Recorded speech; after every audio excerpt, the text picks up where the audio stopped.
So here's my problem with the Jesus story, especially the way that I was taught as a Mormon girl. So hear me out.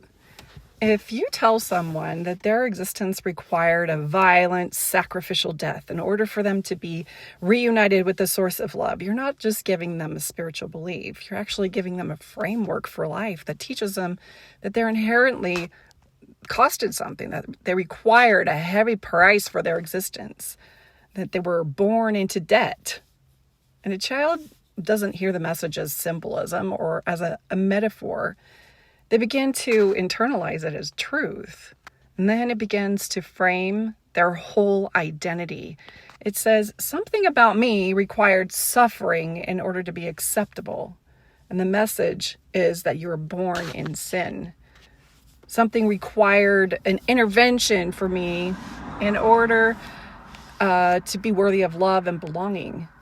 And that belief does not stay conceptual. It also becomes physiological in your body. It shows up in the body as this constant underlying tension.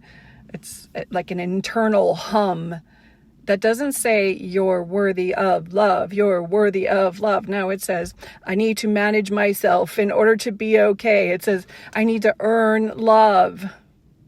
And then from there, it's like your personal power does not develop internally from the inside. It gets outsourced. You don't learn to trust your own internal signals. You learn to override them over and over again until you're disconnected from your own body's subtle cues. You're looking for love somewhere outside of yourself. You don't learn to anchor into your own sense of truth. You're learning to align with external authority, the prophet, the book, the bishop, the parent, whose love and acceptance that your soul craves because it hasn't been taught to source it from within. You're not building a relationship with yourself. You're building a relationship with approval. Like you're needing outside validation, and that external world is the one that's telling you how to be okay with who you are. And then over time, that becomes your identity. And it also rewires how love is understood in your body and how it lands in your body. And if love is demonstrated through suffering and through sacrifice, then suffering becomes evidence of love. Think about that. Because it shows up in some real defeating ways. You stay longer than is healthy because leaving would feel like failure or abandonment. Or sometimes you might give more than you actually have because withholding would feel wrong, or your boundaries feel selfish and you're disconnecting from your own needs. Because not asking for what you need somehow in that system becomes virtuous. And this is where the system protects itself. This is where the programming will trigger you the most, as I'm going to explain this to you. Because the moment that you begin questioning this sacrificial storyline that someone had to die for your sins or for your existence, then there's another voice that comes in, and that's that programmed voice. And that's the voice that says, oh my gosh, if I stop sacrificing, I'm going to become selfish. If I stop overriding myself, I'm going to stop caring about other people. If I stop enduring the suffering that's required to keep in a relationship, I'm going to damage the connection. And that voice feels true because it was trained in you.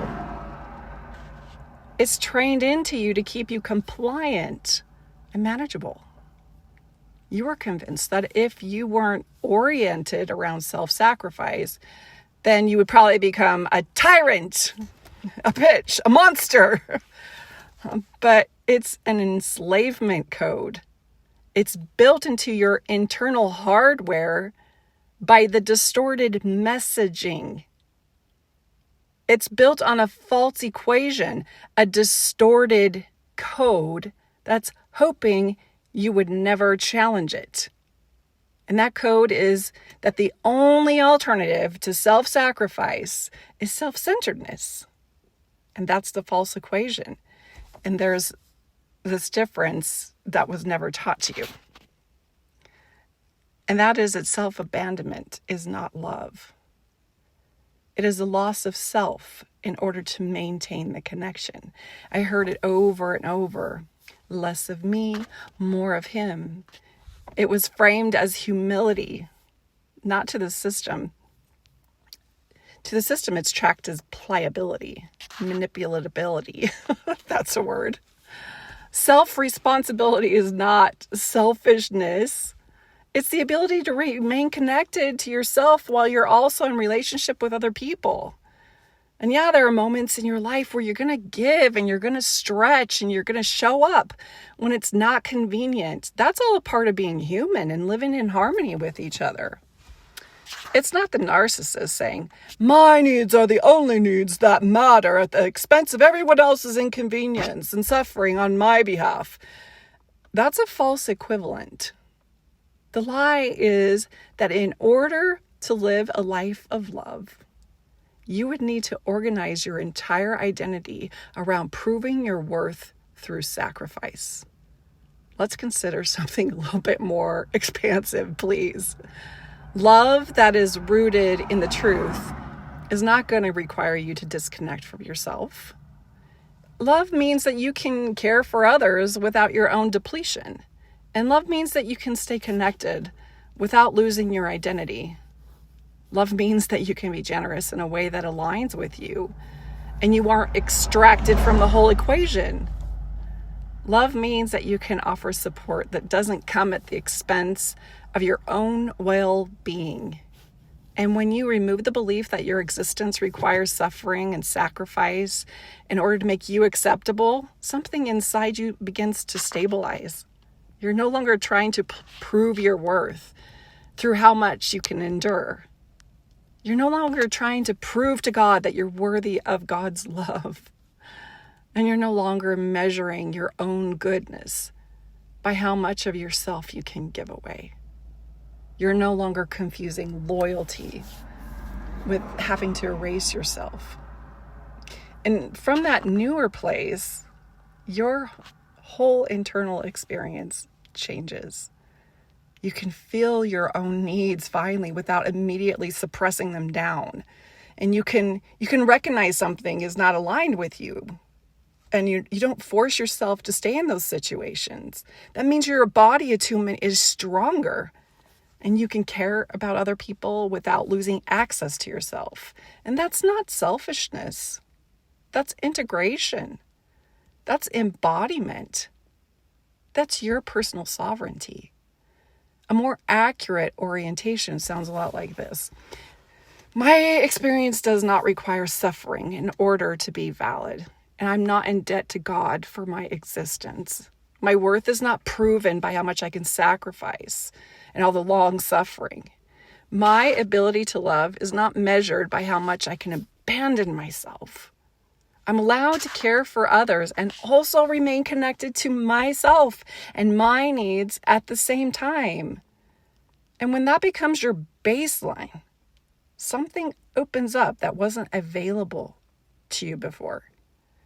Now you're able to give without resentment. You're able to give to others without manipulating them, trying to manipulate the outcomes and keeping the score. And now you're able to receive without guilt, without becoming instantly scared that you're going to have to repay every little gift. You're able to be in a relationship without constantly negotiating your own worth. And this is not a rejection of love. Consider it's a refinement of it, an attunement to love. It's aligning with love in a way that doesn't leave yourself out. And from there, this different possibility comes into light. It becomes real for you.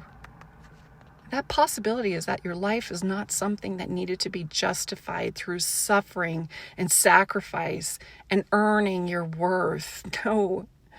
Your life is something you're allowed to live in a way that allows you full access to yourself. You, a messy, brilliant, emotional, wild, growing, evolving, and worthy being. that never required a violent sacrifice for your existence. That's their story. It doesn't have to be yours, unless you agree to it.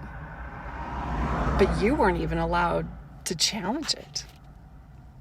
You aren't here to prove that you're worthy of God's love. You're not being tested. You aren't here to be in a perpetual debt to Jesus with the church's self-appointed prophets to tell you what Jesus requires. You're here to be your own unique expression of that sacred love. And when you remember that you are love, when you can see that, that's naturally who you're going to become. And you can no longer be controlled with devices like shame and fear and false humility, that fear of being disconnected from source. Your compassion can no longer be exploited, and your empathy is no longer turned into required suffering. When you remember you are the love, your innate goodness is given to everybody, including your sacred self. We are love. We don't have to earn it. We don't have to try and get it from other people. We just have to remember who we are.